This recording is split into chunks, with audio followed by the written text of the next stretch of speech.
Matthew 26, verses 20 to 25.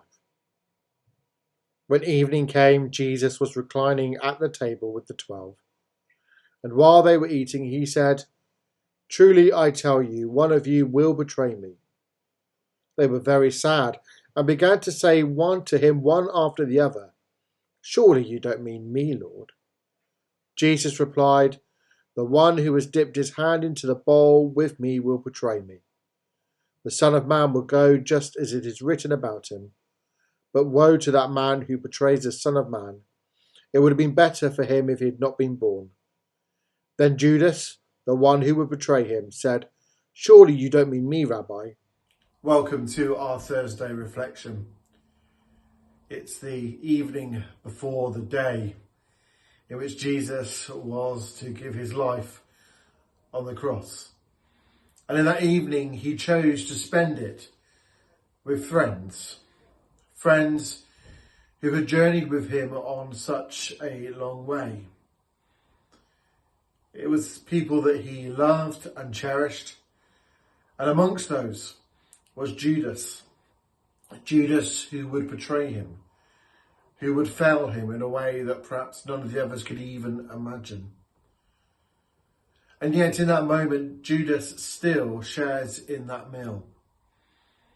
The invitation there is that even when we feel like we fail Jesus or fail those around us, Christ invites us to still share and to still journey. But it was a simple meal of bread and wine that we celebrate. And so often we kind of just think it was a very serene little meal, but they would have been eating normal food, sharing in the normality of a Passover meal together. It wouldn't have just been little cubes of bread or a little sip of wine. It would have been flowing. And it was in that moment of friendship, betrayal, of failure about to happen, of pain and suffering just around the corner, did Jesus use some words that would change the whole of eternity. He took the bread and he said, "This is my body given for you. Do this in memory of me." I wonder what the disciples thought as they took that bread. Did they know how important this moment would be?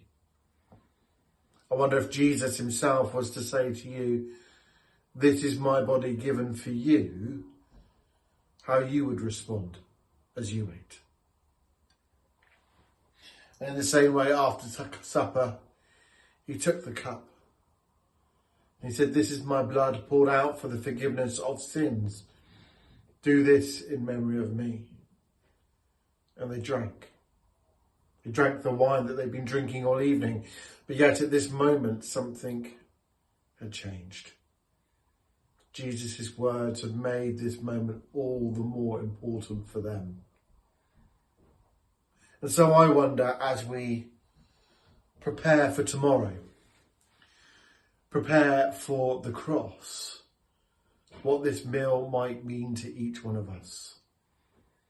It's the place of perceived failure. It's a place of friendship. It's a place of betrayal. But it's a place, more importantly, where we remember Jesus Christ.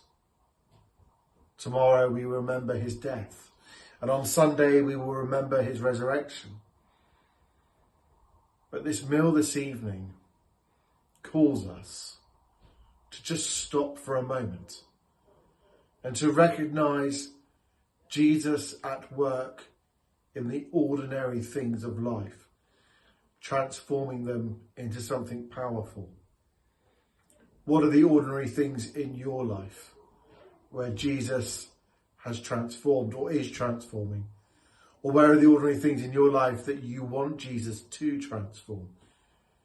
I pray this Maundy Thursday that we might sit with Christ at that table, with the anticipation of what is to come and what is to happen, the hope, and the hope even through the pain of tomorrow.